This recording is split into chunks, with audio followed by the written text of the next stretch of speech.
feel like we're besties now after this. What's up, guys? It's Denise Salcedo. It is Friday night, and we are here on Speak Now Pro Wrestling. We are going to talk about WWE SmackDown from Friday, June 9th. And today, they definitely gave us a whole lot to talk about, and I couldn't be more happier, honestly, because I really love whenever a show gives us like a whole lot to talk about. And today, we at least got like 6 different subjects to get into in regards to everything that went down on SmackDown. They're kind of looking like they're tidying some things up, making some changes when it comes to championship belts. We will get into that in just a second. But before we get into all of it, just a heads up, thank you so much to everybody who's here watching live, watching the replay, listening on the audio versions of these, wherever you tune in and watch. I appreciate you guys so much for being here. And I'm so happy that I'm here on a Friday. I love doing the Friday shows whenever I can. And, we're getting the ball rolling. But also, next week is literally going to be a super stacked week here on the channel, because next week I will be live here 4 times. It'll be the first week that I'm live 4 times on this channel. I'll be here Tuesday for NXT, of course. I'll be here Wednesday for AEW Dynamite. I will be here Friday for SmackDown. And then on Saturday, we have the first episode of Collision, the premiere episode. CM Punk is coming back, and I'm going to be doing a watch along. And then after the watch along, I'm going to be doing a post-show review right afterwards. So it is going to be a really, really busy week here on the channel next week. So if you guys are looking for a lot of wrestling content, you'll definitely be getting it for sure. And there's just so much going on, guys. Oh boy, so much going on here. So let's get right to it, everybody. Let's kick things off with the thing that is the meatiest on SmackDown, the thing that's got everybody talking. Now, there was a whole lot here, so bear with me when it comes to breaking down everything that happened today with the Bloodline. But first, we got a super chat here. Our first one here from Call Me Crazy. Thank you so much to Call Me Crazy, who says, really upset that Riddle gets a Money in the Bank qualifying match, but Dom and Cody don't. They better have a match against each other at Money in the Bank. Only 2 Raw stars in Money in the Bank. Shaking my head. Yeah, there's 1 spot left for both the men's and the women's Money in the Bank, which we'll get into once we talk about all of the Money in the Bank stuff. Thank you so much to Call Me Crazy for getting us going with our first super chat of the night. Also, you guys already know this, but just in case you're new here, if you do want to help support this podcast, you are more than welcome to send in a super chat at any point. That's literally how I get paid on these shows. So yeah, all right, let's get right to it. Let's kick things off with the Bloodline. And okay, so holy shit, there's just so much. I'm a little bit stressed out. Let's start off with the opening confrontation here. So we get Jey Uso, who is pissed the hell off at Solo Sikoa, as he should be. He's pissed off at him for hitting Jimmy, his brother, with a Samoan spike and siding with Roman Reigns last week after Jey Uso was the peacemaker and trying to get everybody back together again to be one big happy family. He throws the mic and he's pacing back and forth. He's really angry. He's really pissed off. But then, and he's trying to get a response from Solo Sikoa, but we all know that Solo Sikoa is a man of few words. So then we have Paul Heyman, who is a master manipulator, and you definitely see it here tonight because Paul Heyman has his way of he has a way of always making sure that he gets his way by using certain things to trigger somebody to make certain decisions. And you saw him trying to get Jey Uso to do his dirty work. But here we go. So Paul Heyman takes the microphone and he tells Jey, you got this all wrong. It's not my fault. It's not Solo's fault. It's not Roman Reigns' fault. It's not your fault. You know whose fault this is? It is Jimmy Uso's fault. And he says, Jimmy is the one who made up his mind at Night of Champions to super kick Roman Reigns. This was not a you decision. In fact, did he even tell you what he was going to do? So already kind of planting the seeds in Jey Uso's head that maybe he should not trust his brother Jimmy. And then he continues on by saying that Jimmy Uso is jealous of Jey Uso, that he's jealous because he knew that Roman Reigns was getting ready to groom, I hate that word, by the way, to groom Jey Uso to become the next head of the table, the successor after Roman Reigns, the next tribal chief, whatever you want to call it. And so then the part two of what Paul Heyman is doing here is basically telling Jey, hey, if you side with us, if you don't side with your brother, there are going to be some good stuff in it for you. So kind of like low-key bribing him in a way, without straight out bribing him, somewhat bribing him. And then he goes on to say that afterwards, we then get, sorry guys, I told you there's so much shit that went down. Oh, okay. So then afterwards, basically Paul Heyman extends his hand. He tries to get a handshake out of Jey Uso, and Jey Uso literally leaves him hanging. He doesn't give him the handshake. It doesn't happen. And he basically tells him that he's going to accept the match because there was a match that Paul Heyman put out there. And he said, you're going to have a match today against Austin Theory for the United States Championship. And Jey Uso was definitely on board with that. So to that, he did agree to, but he would not shake Paul Heyman's hand. All right. So now moving on. Holy shit. Like I said, there's so much with all of this. At this point, I'm thinking just the key things here is Paul Heyman is just trying to manipulate Jey Uso. You know, he's not really going to get these things. And hopefully Jey Uso realizes this without getting himself into any trouble, whatever. So then afterwards, we end up getting a backstage segment where Sami Zayn ends up having a little conversation with Jey Uso. And he tells them, when I was in the bloodline, it was the best part of my life. And we had such great times. Some of my memories, he talks about making them laugh, and then even makes Jey Uso laugh a little bit here today. So you kind of get this kind of nice moment between Sami Zayn and Jey Uso. And once again, he just tells them, follow your heart, and he leaves. So we always see that Sami Zayn has this soft spot for Jey Uso. All right. Then we get another backstage segment, Jey Uso and Paul Heyman. And during this, we end up getting Paul Heyman once again trying to bribe Jey Uso. He's telling him, I'm going to need your passport. I'm going to need your measurements because we're getting the jet ready. We're getting the suits ready. We're getting it all ready. He talks about doing this triple celebration next week because he's going to be US champ. The bloodline's going to be back together. So he's trying to bribe him in all these different ways. And then Jey Uso tells Paul Heyman, if I am back in the bloodline, that means that you're out. All right. Then finally, we get the US Championship match at the end of the show with Austin Theory versus Jey Uso. And a lot goes down here. So they're having their match. And at one point, we see a ref bump. He accidentally gets hit when Jey Uso does the super kick, and he ends up getting knocked out, whatever. Jey Uso gets a visual pin on Austin Theory. Pretty Deadly gets involved. And we see Jey Uso's outnumbered. Jimmy Uso, his brother, comes into a great reaction to get involved to help out his brother because that's his brother.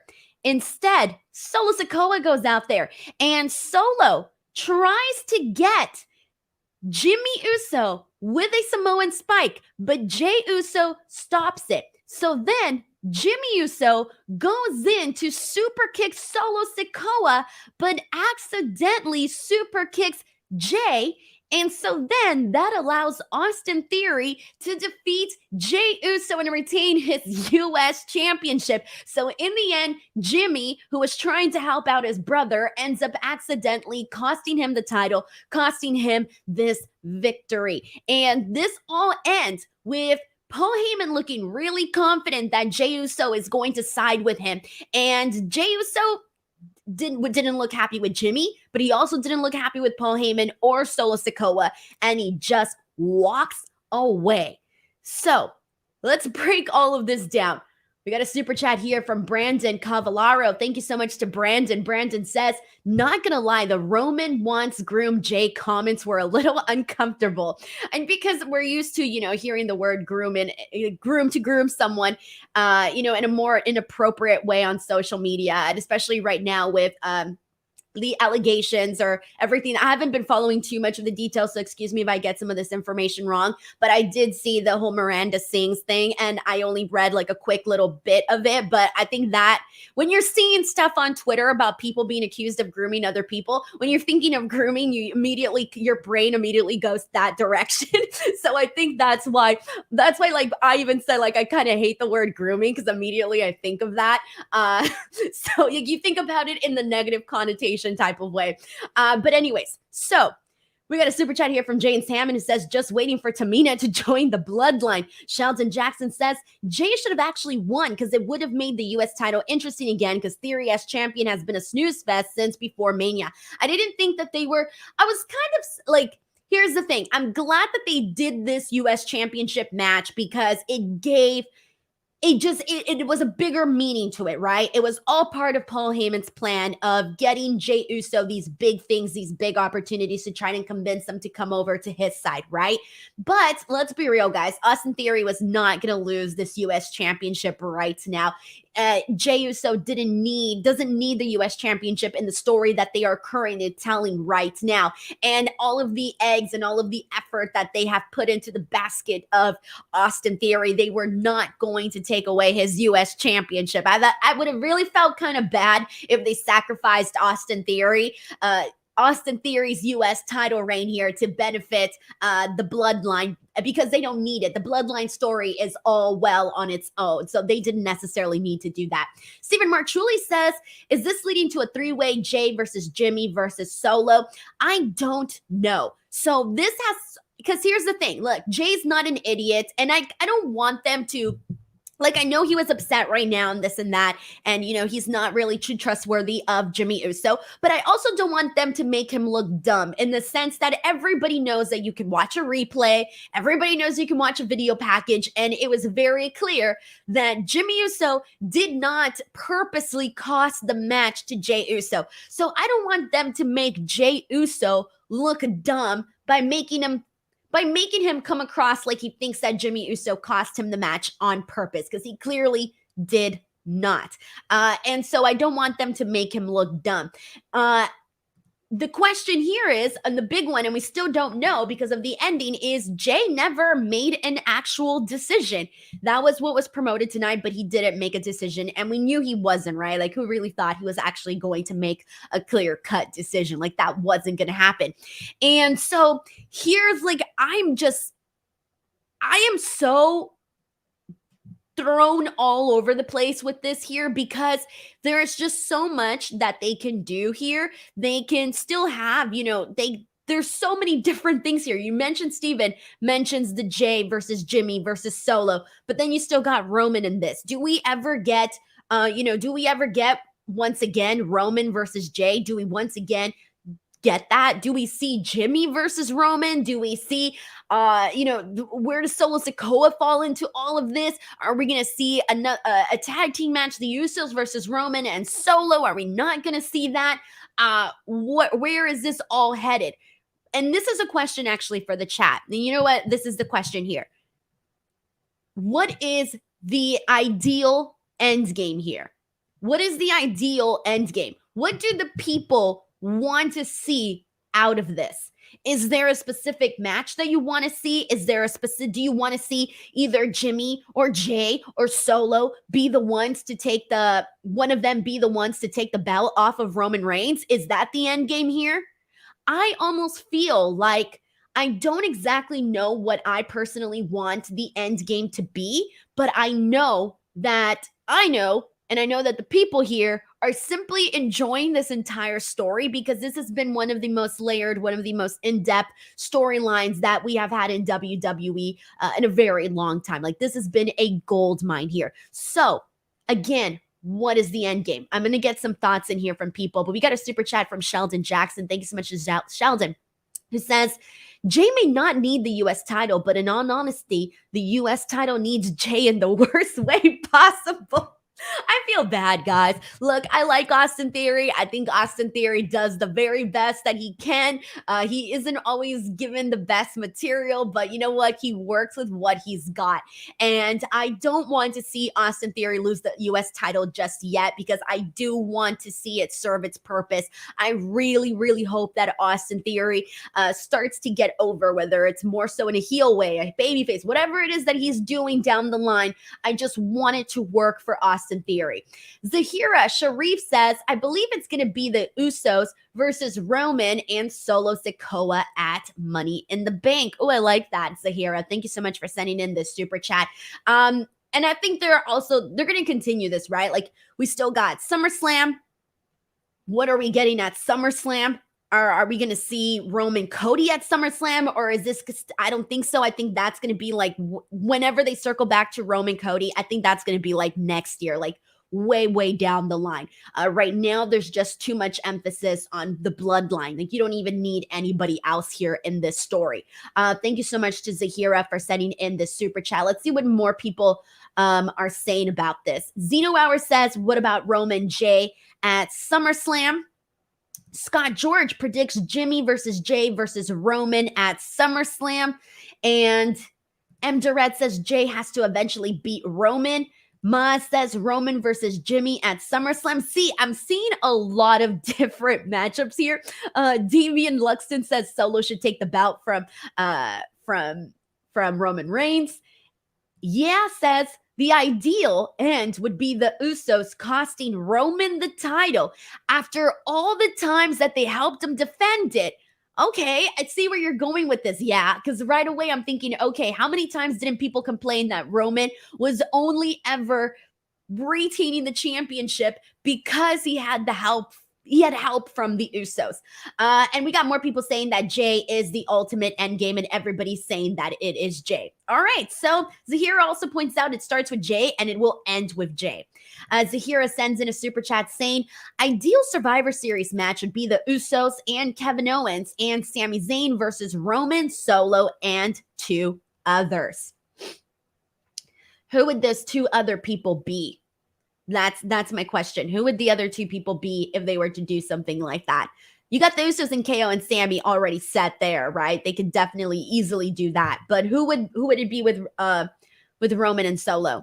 Ryan Shasheni sends in a super chat saying the bloodline needs to slowly fall apart with each member dropping out. When he's finally alone, that's when he loses to Cody or someone's not bloodline. Well, here's the thing, is that we were almost getting that. Like, we thought we were going to get that. And Solo Sikoa freaking lied to us, swerved us, and we did not get that. And so I thought that last week, I legitimately thought that this was going to be the moment that that Roman Reigns was going to be alone. But Solo Sikoa swerved us. And that's why I'm kind of still stuck in that moment too, where I'm still wondering if Solo Sikoa is really, if he really cares about Roman that much to the point where he's going to go against his own brothers and betray them that way and be under the thumb, under the brainwashing of Roman Reigns. Or does he have a selfish plan? Does he have a plan? Does he have a trick up his sleeve? I know he doesn't wear sleeves, but does he have a trick up his sleeve? What is Solo Sikoa's hidden agenda? Everybody has an agenda. What is Solo Sikoa's? And I feel like that to me is the big puzzle piece right now where I can't have an actual explanation to you as why Solo Sikoa betrayed his brothers. We didn't get the answer here today when Jey was asking. So why did he do it? And so that kind of leads me to believe that I do think we're going to get Roman Solo Sikoa at some point. Whether or not he defeats him, I have no idea. I think it all depends on where we're at, what the timing of all of this is. Should he be the one to defeat Roman Reigns? I don't know if it's too premature to say yes or no. So we'll see. All right. Oh, this is so nice. We got Zion here, sends in a very nice comment saying Finally, I've caught you live. I keep telling my girl that I'm a big fan of yours. BTW, someone needs to beat Roman within the year. Thank you so much, Zion. I appreciate this so much. It's always nice to see comments like this from people. And I don't know, guys. I have a feeling Roman's still going to be champion come next WrestleMania. That's why I can't commit to an answer here. I can't commit to whether or not the end game is going to be Jey Uso defeating Roman Reigns, Solo Sikoa defeating Roman Reigns, or if it's just gonna end with, Jey Uso, Jimmy, and Solo moving on, doing their own things, and Roman Reigns alone as champions. Like, yes, he's champion, he has the gold, but he lost everything else. I, at this moment, cannot commit to an answer. We got so many different comments in here. We got King Caper who says, at some point, the elders are going to consider Roman more trouble. Thinks he's worth they're going to have Solo deal with him. I wonder about one point we're going to get more family members coming in here to straighten some things out here. All right, let's see what else we got here. There's just so much. Zeno Hour says, I doubt Roman will be champion at WrestleMania 40. I think he will be. I think Roman Reigns will still be champion come WrestleMania 40. And I know some of you guys are thinking, nah, you're batshit crazy. This is not going to happen. Let's be real, guys. And I know it sounds like it's a really far away from now, but how many times haven't we been sitting here going, oh shit, it's already WrestleMania season. Oh, no, wait. Like, oh shit, it's SummerSlam. Oh shit, it's Royal Rumble already. Next thing you know, it's freaking WrestleMania. This stuff goes by really fast, all right? So, there we go. We'll weave in and out of this conversation as your guys' thoughts go through, but there's still so much more to get into in regards to SmackDown because there's still so much to get into. All right, so let's go ahead and talk about, I'm going to save the Money in the Bank's qualifying stuff till the end. I want to get into the WWE Women's Championship. But before I do, we got a super chat here from Ryan Shasheni who says, Santos is destined to beat Theory. Ryan, I hope you are right. However, as big of a fan as I am of Santos right now, I just don't think so. I don't think so. And I would like to see it, but I just don't think that's going to happen right now. But thank you so much, Ryan, for sending this in. Let's get into the WWE Women's Championship presentation. So, ever since the draft, we have been wondering what the hell is going on with the Raw Women's Championship and the SmackDown Women's Championship, because the SmackDown Women's title was on Raw and then vice versa, right? So they were swapped. It did not make sense at all. And we were wondering, are they going to rename the championships? Well, what's going to happen? And now that we have Asuka as the new Raw Women's Champion, she was presented today with a different title. So today, Asuka was presented with the WWE Women's Championship. So she is officially the WWE Women's Champion. That's the way that they've been saying it. However, on the belt, it does say undisputed. So WWE Women's undisputed WWE Women's Champion is apparently what we're going with here. So Asuka goes out there and she accepts her new championship belt. And I honestly like it, guys. I'm a big fan of white straps for championship belts. I just think that they look so nice. Again, my same criticism is I just don't like the design inside the W, but it's not really that big of a deal. I actually really did like this belt that Asuka had. I don't hate it. I actually really like the design of it. White strap belts I am here for, okay? More white strap belts. As you can tell, I still have the freaking IWGP championship from the white belt one because I really love the way that it looks. And I always, to this day, I think it is the prettiest belt of, the prettiest belt that I have seen in pro wrestling. It's personally one of my favorites. But anyways, so back to the women's segment. Prior to Asuka being presented with this championship belt, Bianca Belair has a backstage segment with Adam Pearce. And during this, she tells him, like, hey, man, I got to get a rematch. And he's like, yeah. Like, don't worry, you're going to get one. You are in line for a rematch. Just please let Asuka have her thing today. Let her have her moment. Let her have her presentation. You will get your rematch. So Bianca Belair is like, okay, fine. As long as I'm getting my rematch, cool. So Asuka gets her championship. She's out there. They're about to put the belt on her. And then Charlotte Flair's music hits. And the queen is back. She's here. She comes out. And I think we can all predict what Charlotte wants. And before she even says it, Adam Pearce tells her, you need to wait in line. And Charlotte says, nope, I don't wait in line. I made the line.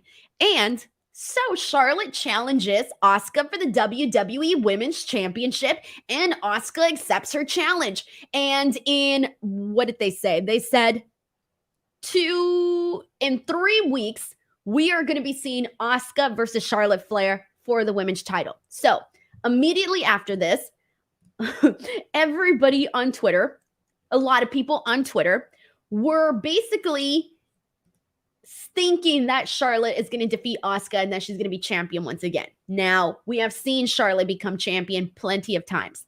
However, I don't actually think that Charlotte, and I hope I'm right here, guys, I don't think that Charlotte is actually going to defeat Asuka for the title. In fact, I kind of have a feeling we may not even see I have a feeling something is going to happen.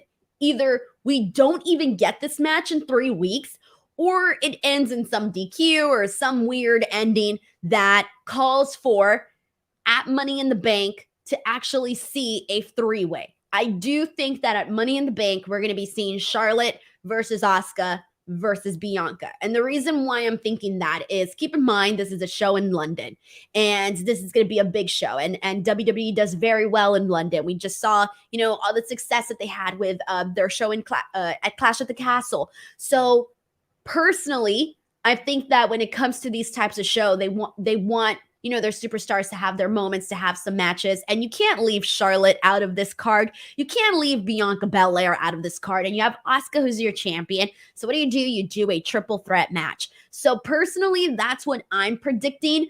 Either that, or we're just going to see Asuka defeat Charlotte on a random SmackDown and then have her go on to face Bianca Belair at Money in the Bank. I don't think that one's going to happen, so I'm more convinced that we're going to see a triple threat match, but who knows? All right, we got a super chat here from Joe Bab64. Thank you so much to Joe, who says, I want to see Denise explain all the bloodline drama as if she was KO. Bro, Joe, are you crazy?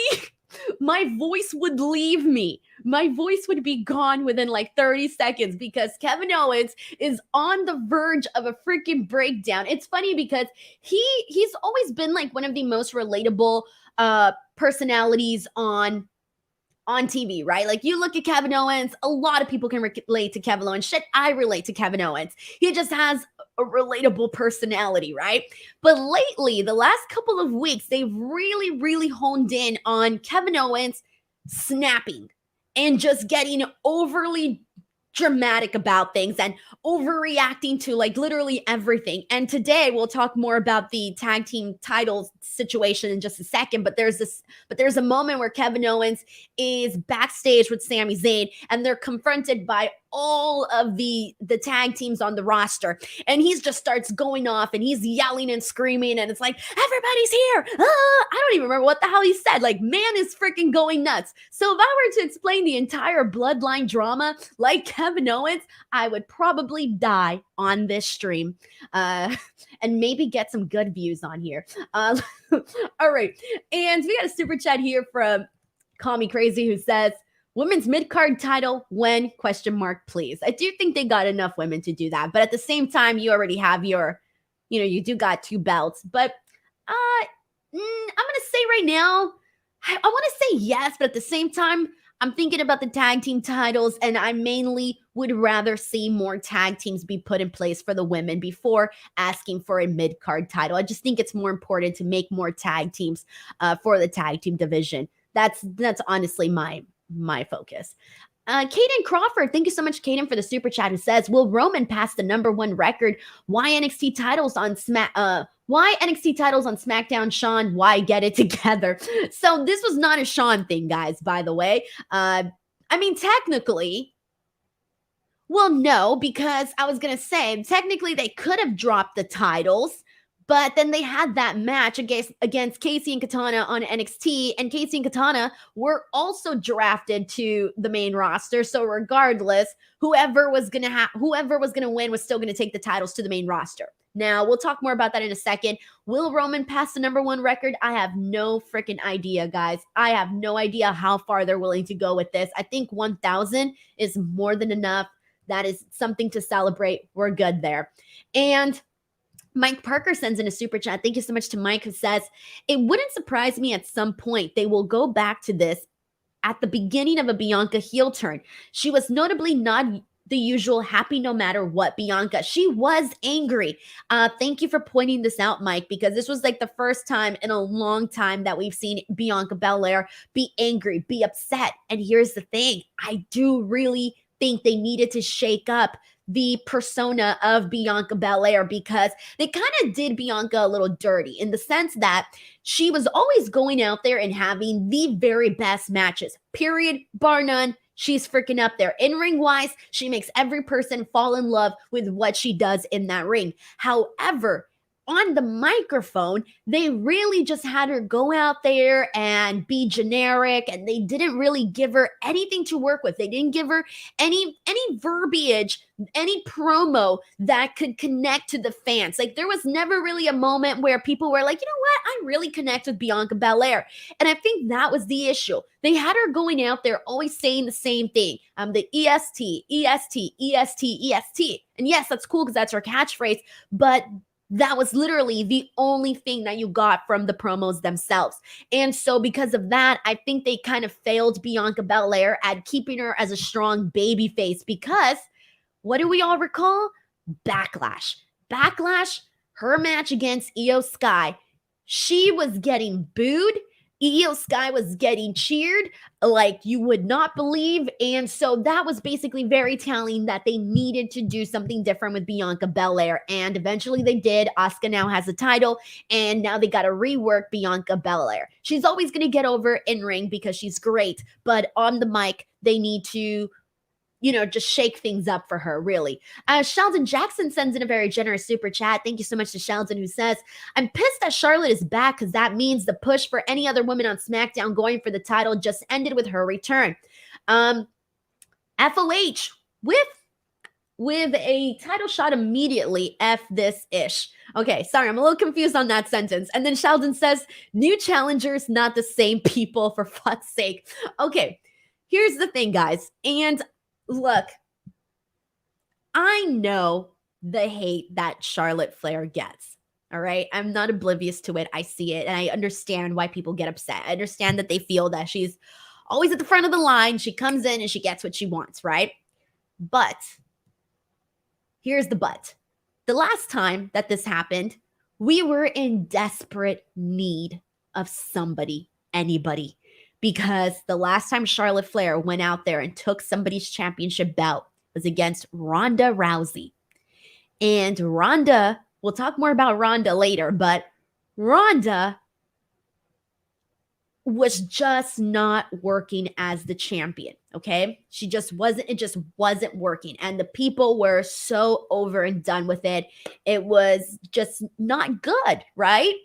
And when Charlotte came in and she won the title from Ronda so fast, I remember a lot of people on Twitter, people that don't even like Charlotte, were like, yes, thank God, woo. Everybody was like, a lot of people were happy. They were happy because at least there was somebody that would go out there and do something with the championship, and it just felt, different. It felt better, right?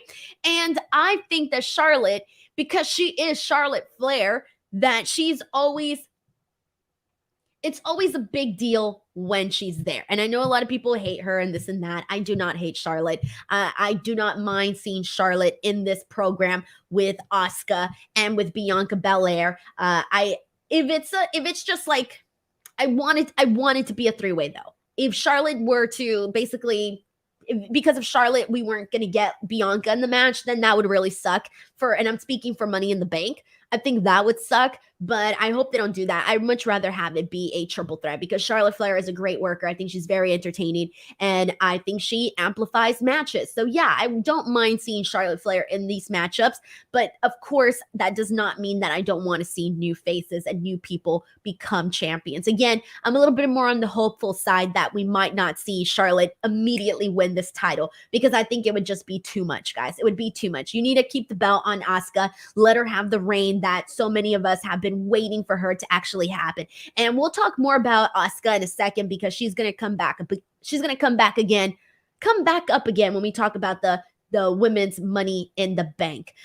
So, all right, now. And yes, I agree with Taylor Cannon here, YouTube member Taylor, who says, I really hope Charlotte doesn't beat Asuka again. I don't think so. I hope not. Again, I hope it's a triple threat match, and I hope Asuka retains her championship. I hope that's what they do. All right, so where are we at with all of this? So we broke down everything that happened with the WWE Women's Championship.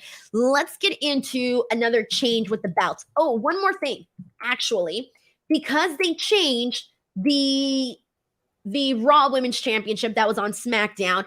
I think we can definitely expect a change now for the SmackDown Women's Championship that is on Raw with Rhea Ripley. Now, what they're going to go with her title name, I'm not entirely too sure what they're going to call the belt or what exactly, but I think we can all pretty much expect some sort of presentation for Rhea Ripley, similar to what we had tonight with Asuka.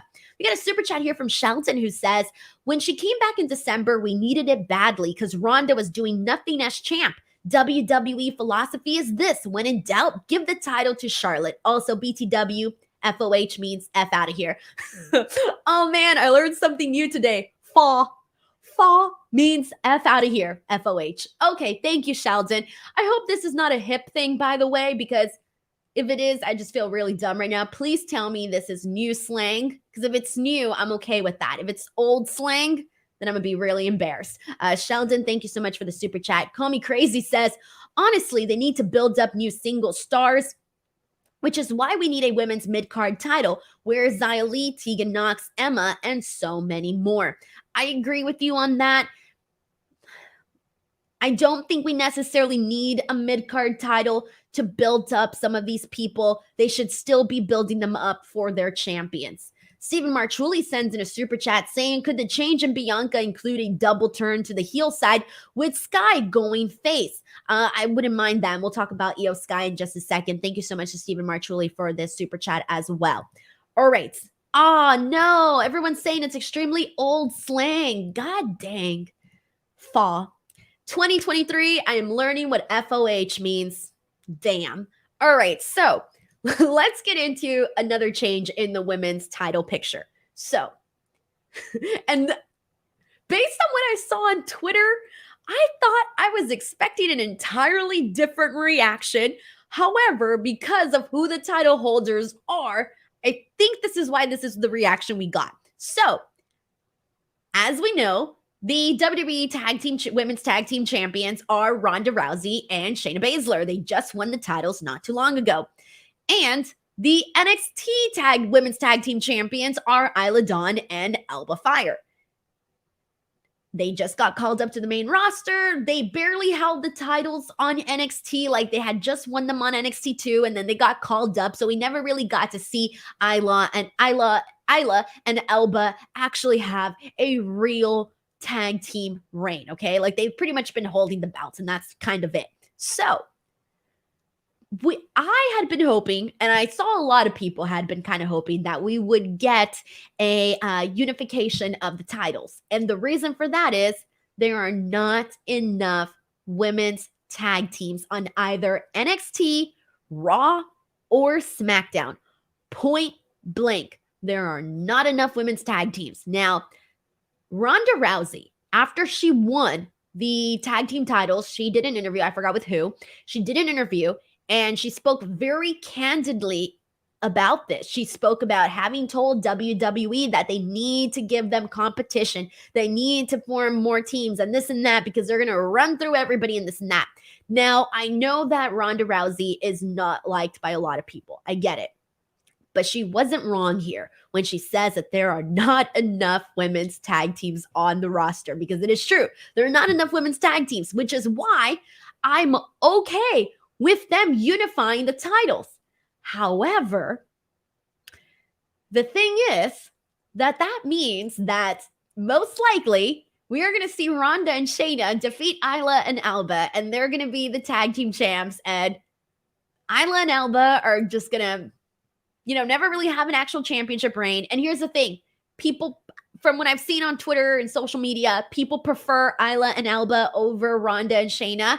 And so it's kind of like, damn, we finally got the titles unified, but now that just means that they're not going to be champions, and it's going to be Ronda and Shayna. And I said this when they won the titles, but I really do think that this is kind of like a last opportunity. Maybe not a last opportunity, but it is one of the few opportunities left that Ronda has to win back the crowd, to win back the people. Because we were just talking about her not so great run as SmackDown Women's Champion, and how everybody was so thankful that Charlotte Flair came in there and defeated her. So now that she's tag team champions with Shayna, people like Shayna. People like Shayna Baszler. So if they go out there and they actually have a good run and they do a great job, I do think that some people will maybe not hate Ronda Rousey so much. Now, I do know that some people don't like Ronda Rousey because a lot of things that she says on social media and interviews and things like that. But speaking specifically for storyline reasons, television, what we're seeing on screen, I do think that this is a chance, one of the few chances that Ronda and Shayna have left to get, specifically Ronda, to get the people to actually enjoy what they're doing. And so I hope that this works out for them. I am expecting them to win. I'm not expecting Isla and Alba to win here. And I hope, because we see this happen a lot in WWE, we see them break up the women's tag teams all the time.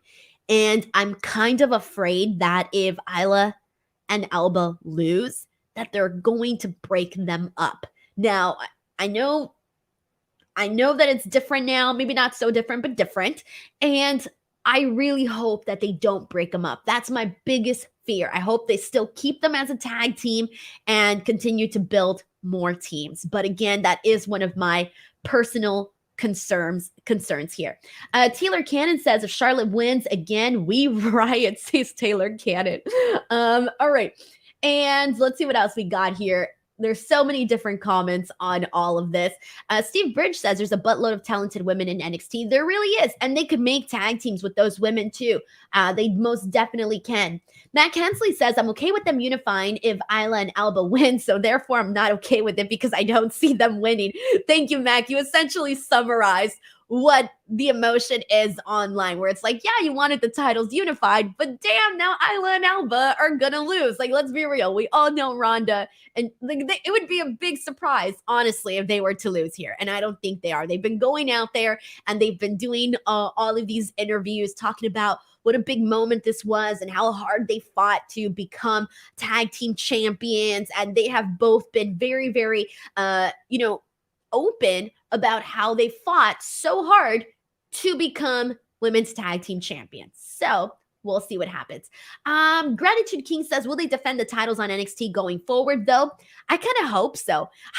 I hope so, but at the same time, I'm like, would Ronda Rousey be okay going over to NXT and having matches with these girls?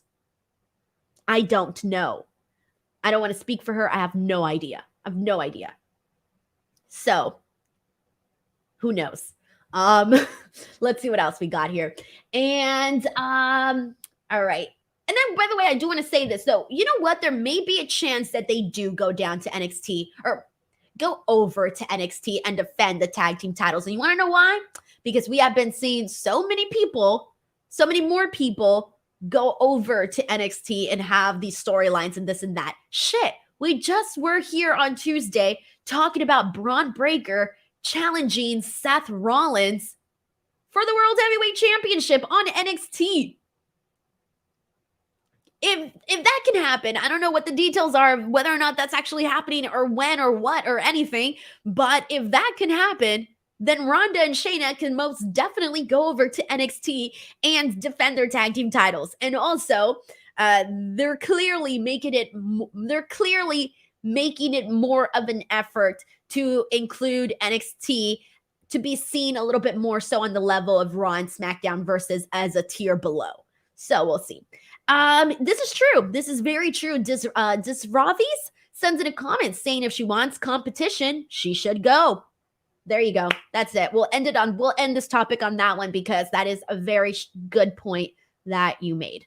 All right. So that's the stuff for the women's. Now let's go up and talk about the Money in the Bank qualifier. So that's another one of the topics that we have to discuss today because we got pretty good matches here today. And the one that I liked the most was Santos Escobar versus Mustafa Ali. So this was a really good match, man. I love this one. I thought that both guys went out there and were like, fuck it, let's just have a good match, man.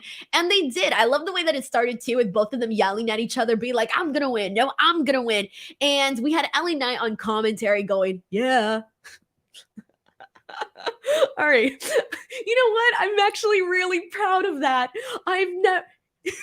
I don't think I actually feel like I was not a bad, like that was not a bad, yeah. Oh shit. Sorry, that was the first time I've ever done that and I surprised myself. It wasn't a bad, yeah. All right. Sorry, I'm getting annoyed. All right, moving on. So LA Knight's on commentary doing his bit. And during this match, though, you had Santos going in there, hitting his Hurricanrana on Ali, which looked really good. He hit a killer dive at one point. We see freaking Ali super kick Santos. Ali at one point hits the turnbuckles face first. Santos hits a poison Rana. Ali hits a tornado DDT. And then finally, Santos Escobar wins with a phantom driver. I loved this match. A lot of fun bits that they did in here. Good stuff. Happy that Santos won. I thought Santos was the right person to win because, man, the LWO has been doing so much. You got to give them some rewards. And I think that and I've been rooting for Santos Escobar for quite a long time to the point where I even kind of got a little frustrated that, and you guys have heard me talk about this in the past, so I won't repeat it, but I did get frustrated at them not pushing Santos Escobar. And it wasn't until the fall. I don't think they really realized what they had until after Puerto Rico. Like, I don't know if that makes any sense, but I really don't think they really saw what they had with the LWO until after that show because they clearly saw the reactions and everything. Brandon Rosen sends in a super chat saying, this is for you to say, yeah. Okay, that was... Oh, shit. I get it now. Why LA Knight does it all the time. Because personally, I'm going to be real with you guys. I was not like, why does everybody love the yeah? Or I can't do it anymore. I didn't understand why everybody loved it. I'm like, it's not that great. Like, there's so many more better catchphrases, and I never really cared, or I just didn't care. They didn't do nothing for me. It didn't tickle my pickle. Now I get it. Yeah. I just get the yeah thing. All right. You know, it's kind of hard, Brandon, by the way, to pull up those vocals for me because I got to get really deep, you know? Yeah. All right, that's it. I'm done. Thank you, Brandon, for the super chat. All right, so, all right. Lost my train of thought here. What the hell are we talking about? Okay, the Money in the Bank qualifier. So Santos Escobar qualifies here. Yay. All right, we also got a women's Money in the Bank qualifying match between Bayley versus Michin. AJ Styles was on commentary. Bayley ends up getting the win here. Personally, this was the one that I said last week that I wanted to see both Bayley and Michin in this match. I personally think that, here's the thing, like, we know what Bayley can do. Bayley has had a lot of success in the company. Michin is new. She needs something. She needs to have an opportunity, guys, to go and show the people what she can do. I think Michin needed to win and be in this match. I have hopes that I don't know.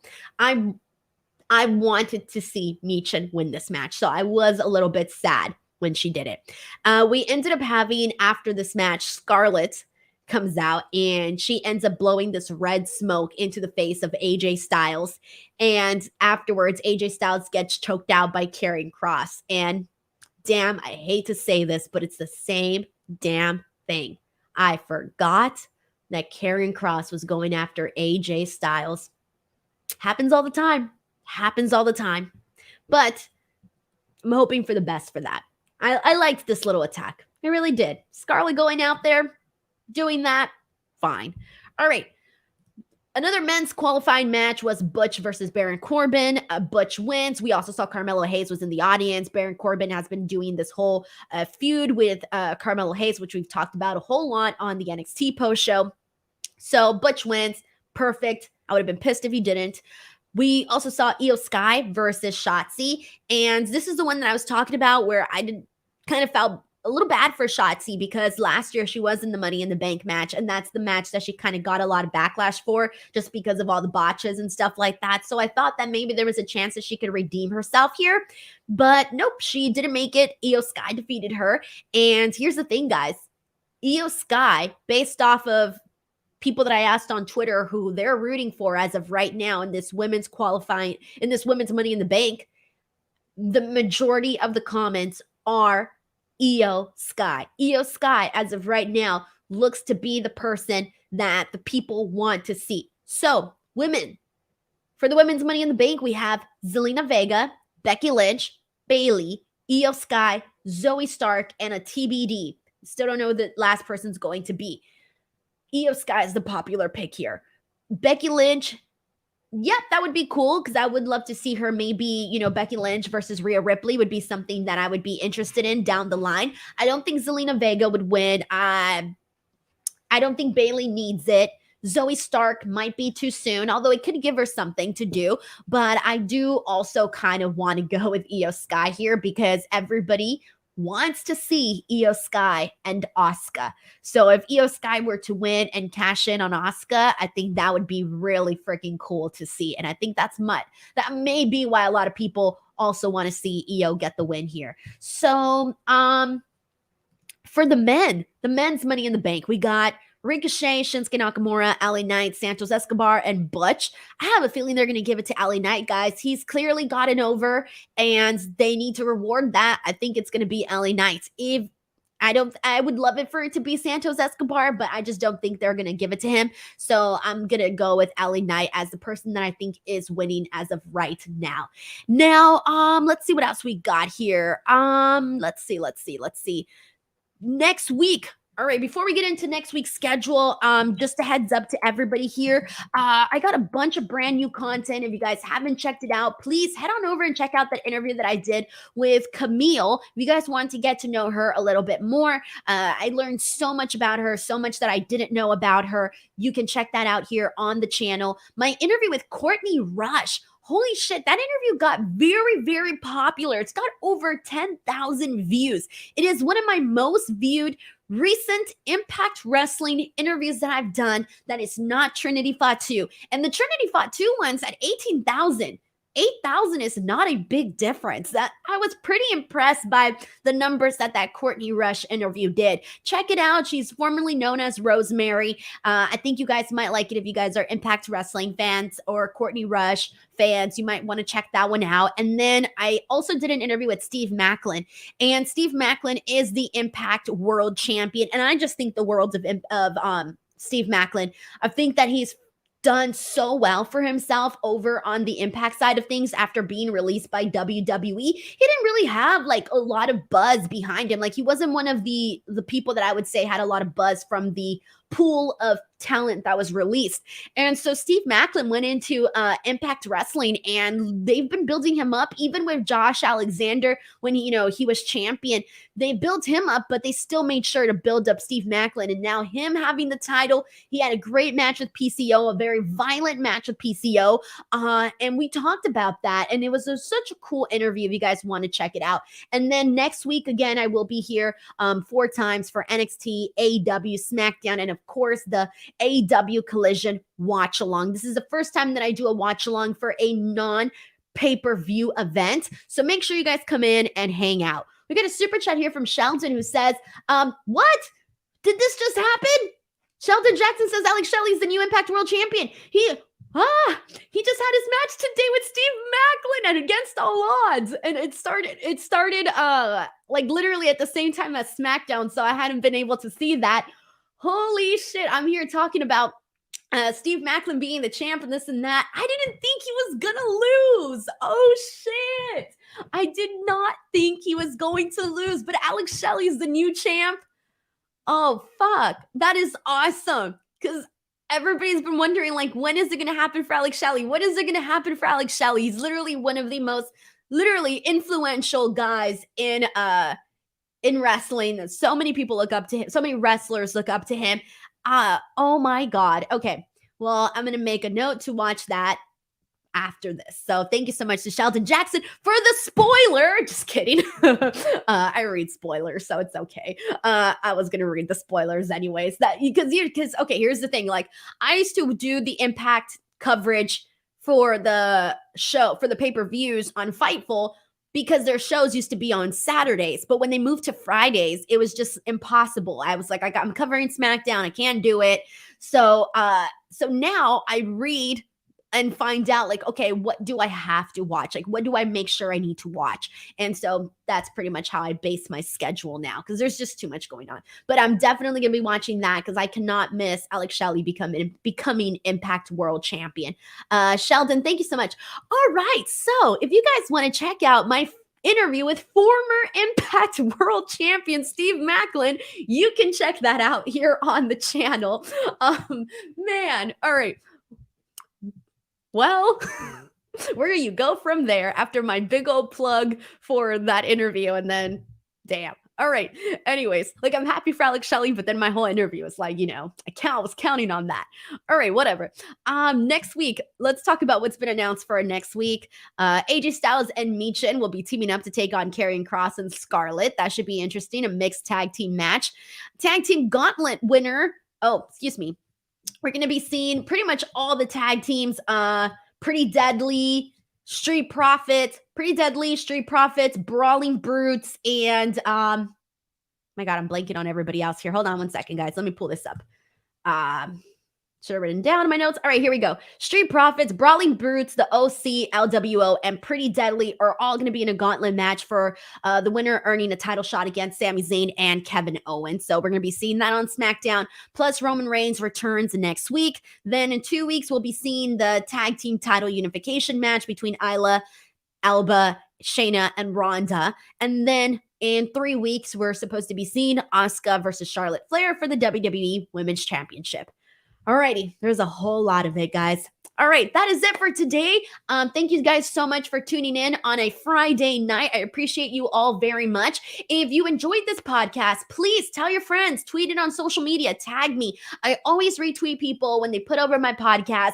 I try to give as much people some love on social media. Leave a comment in the comment section. I do go in and I do read those comments. I read your guys' thoughts, see what you guys thought about the show, see what you guys thought about my opinions, whether you agree or disagree. I read those comments. And I really look forward to that. Also, the podcast version, if you are not a person that likes to watch video podcasts, it's not for everybody. If you want to listen to the audio, we have Apple Podcasts and Spotify links in the description box below where you guys can find that. And I'm also available to listen on pretty much every single platform that there is where you can check out podcasts. All of the links are in the description box below. Thank you guys so much. And for those of you who are viewers, who are part of the nation, bust it open. Tomorrow I will be on bright and early with Mark Henry. So I will see you guys there. Thank you so much, everybody. Bye.